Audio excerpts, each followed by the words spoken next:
Hi guys, Miss H here, creator of Meg's Music Room. It's time for your Music Minute. Today we are talking about the glorious trumpet. The trumpet is the highest instrument in the brass family. It's also the smallest because that goes together.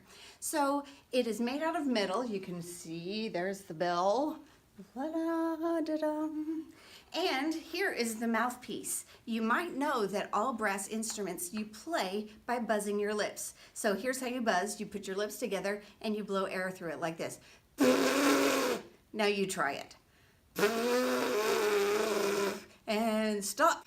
All right. Now when you buzz your lips inside the cup mouthpiece and that's attached to the trumpet, suddenly that slightly awful sound turns great. So listen to this. So that is the sound of the trumpet.